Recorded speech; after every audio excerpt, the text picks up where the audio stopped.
Robinson Crusoe, like some of the other books we've read, depicts slavery. And it's not simply its depiction of slavery, a very real part of the transatlantic world in the early 18th century, whose effects still trouble our politics today, and who still have lasting trauma in this country. It also depicts the English fantasies about slavery. And I don't just want to talk about what they were doing, because for that we could read history instead of literature. One of the things literature gives us is an insight into the stories that the English were telling themselves about what they were doing and what they were pretending to be doing instead. As I said in videos for Orinoco and Othello, the transatlantic slave trade familiar to us, which is already clearly part of Robinson Crusoe, replaces an earlier version of slavery and coexist with for some time, which is going back and forth between Christian and Muslims around the Mediterranean basin and here on the west coast of Africa, and is and which is not necessarily intergenerational, where people get redeemed fairly quickly, where people are prisoners, largely prisoners of war, or are kidnapped by pirates, but are not treated as mass commodities.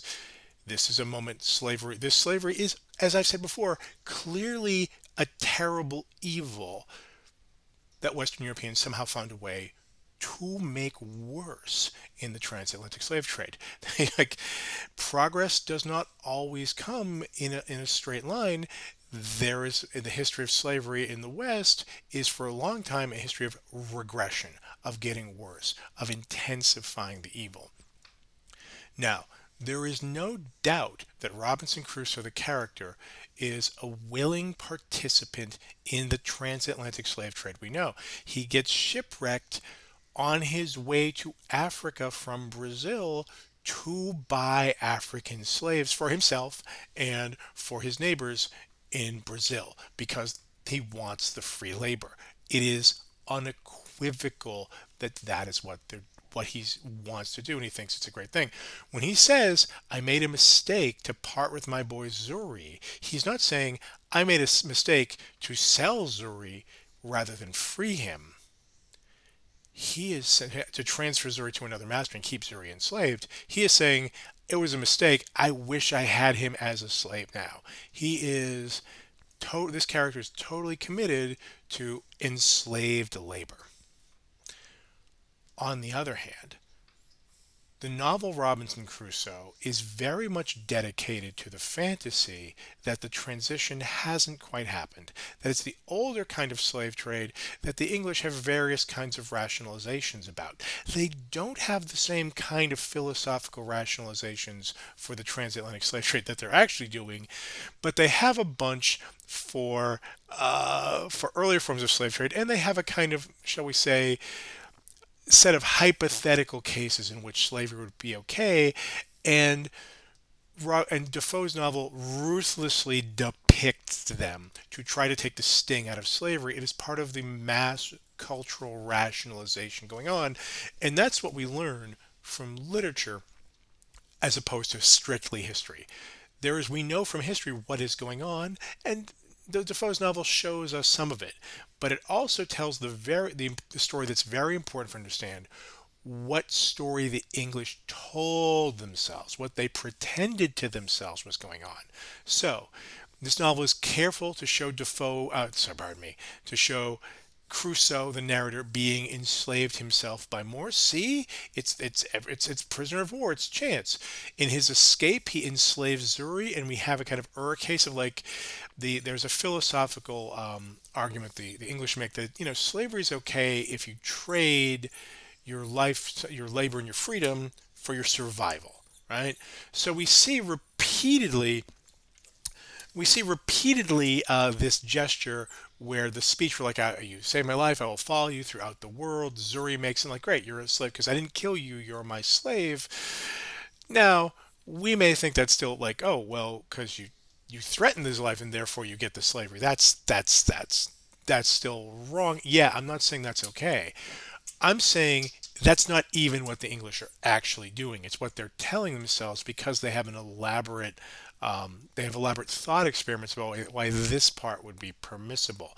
They have nothing. They have no thought experiments about why someone born into slavery should be a slave. So they always want to make it about this kind of thing where somebody, and they want the fantasy of the slave volunteering, right? Zuri volunteers. Yeah, which is a distorted way of imagining the institution of slavery. Most importantly, Friday is imagined as volunteering, as symbolizing through body language, through gesture that he is committed to be Crusoe's slave for life. How does Crusoe know that? How does Crusoe know what these words, what this putting the foot onto the head means in Friday's culture? He doesn't. He doesn't even care. He doesn't want to know Friday. He doesn't even actually want to know Friday's name, and he doesn't want to tell Friday his own name. He wants to call himself Master. What if Friday's just offering indentured servitude? What if Friday's just offering indentured for 7 years or 1 year or a week? Right? What if it's just his way of saying thank you? How does the white man know? The idea here, the fantasy that a non-white person, a kind of Western Hemisphere indigenous person, what we would loosely internet call an Indian, is has actually slavery in the culture, has a kind of ritualized gesture for entering slavery. Well, that's really, really convenient for the enslaving white people. If this is something that the indigenous folks are already doing, and if this indigenous folk is volunteering, that's a story that the English can tell themselves to help them sleep at night. Frankly, it doesn't, and telling themselves that like that this is happening, but the idea that this is happening by millions of people, the millions of people they're enslaving, is ludicrous. And not for nothing, remember, Crusoe's mission to buy slaves from Africa